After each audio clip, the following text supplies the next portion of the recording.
Hello, I'm Dr. Sven Svengard, and I'm a Swedish psychologist. That means that I study the human mind, cognition, emotion, telepathy, and lots more. Some say that psychology is not real science, that it is only squishy-head science that has nothing to teach us about the world. But in this video series, we will learn how psychology affects our lives in a world dominated by reality television and Little Caesars pizza. Welcome to Psychology 101. Have you ever wondered why people drink Coke instead of Pepsi? Or why male college students have raw onion eating competitions? Today, we will be talking about how the human mind learns new behaviors and is conditioned to repeat them.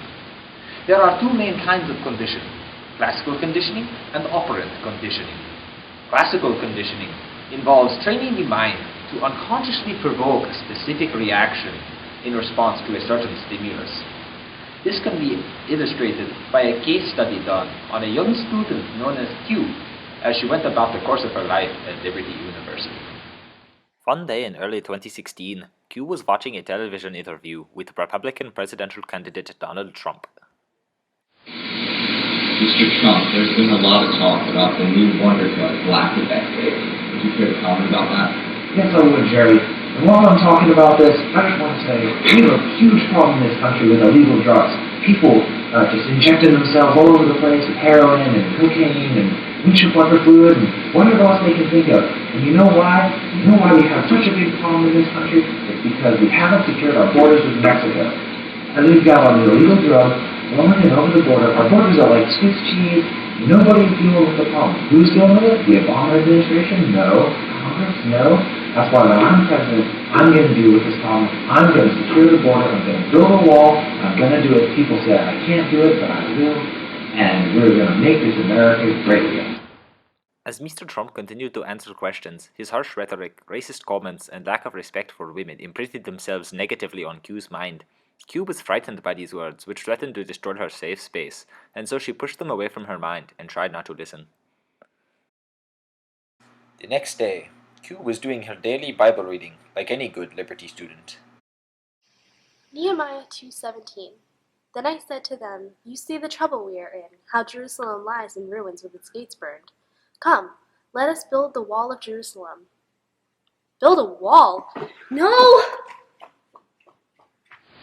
In Q's mind, the phrase build a wall had become so connected to fear that reading the phrase in a completely different context still provoked a physiological response, the flight or fight instinct.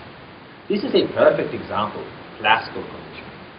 Classical conditioning works by using unconditioned and conditioned stimuli and responses. An unconditioned stimulus is a stimulus that provokes a response without any prior learning, and an unconditioned response is the involuntary response that occurs in reaction to the unconditioned stimulus. In this example, the unconditioned stimulus was Mr. Trump's polarizing comments, while the unconditioned response was Q's fear. A conditioned stimulus is a previously neutral stimulus that, when paired with the unconditioned stimulus, will elicit a conditioned response, which is the learned response to the conditioned stimulus that occurs after the conditioned stimulus is paired with the unconditional stimulus. In this example, the conditioned stimulus was the phrase, build a wall. It was paired with the unconditioned stimulus, Mr. Trump's polarizing comments, to provoke the conditioned response, which was the flight or fight response. As you can see from this simple example, classical conditioning is used in many areas of our lives to associate particular actions with particular reactions. This is especially apparent in many TV commercials, where companies associate their products with positive consequences in an attempt to get viewers to do things that they might not have done otherwise, like drinking cheap beer. In addition to classical conditioning, there is a second kind of conditioning that affects our behaviors. This is called operant conditioning, and it is based off of Thorndike's law of effect. This law states that behaviors followed by satisfying outcomes are strengthened, while behaviors followed by frustrating outcomes are weakened. To illustrate, we will use another incident in the life of Q. So what's your family like? Well, I have one brother, he's younger than me, and while I'm here in school, I'm actually living with my aunt and uncle. Oh my god, Speaking of uncles, okay, mine is dead, but like you look just like him. Isn't this so funny? Wait. Ah. As you can see, Q is very socially awkward, and her conversations with men never end well. Full of dejection, she walks outside and decides to console herself with blowing bubbles. But wait!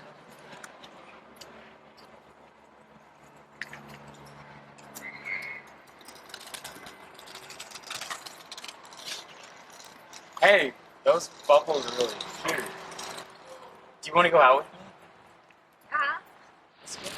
As you saw, the consequences when Q blew her bubbles were quite pleasant. This is an example of positive reinforcement, a pleasant stimulus following a certain behavior. Q's bubble blowing attracted her a companion. Therefore, Q will be likely to repeat her bubble blowing again in the future if she begins to feel lonely. Reinforcement can also be negative when a certain behavior results in the removal of an unpleasant stimulus. If Q had used bubble blowing to rid herself of a young male who was creeping her out, she would be experiencing negative reinforcement and would be likely to repeat such behavior in a similar situation. In addition to positive and negative reinforcement, one can also use punishments in operant conditioning. Positive punishments involve the addition of an unpleasant stimulus in response to a certain behavior. This can be most notably recognized in the form of corporal punishment, in which an unpleasant stimulus, such as the forceful application of a stick to a child's bottom, is used to curb undesirable behaviors. Similarly, negative punishment is the removal of a pleasant stimulus following a particular behavior. In our first example, Q learned that comparing others to her deceased uncle drives them away, so she will be much less likely to repeat this behavior in future social situations. In summary, positive and negative reinforcement increase the likelihood of a behavior occurring, and positive and negative punishment decrease the likelihood of that behavior occurring. As you can see, operant and classical conditioning has many effects on our lives, from social relationships to filmmaking and advertising. If we can learn to harness the powers of psychology, we can use them to improve our lives in many new and fantastic ways.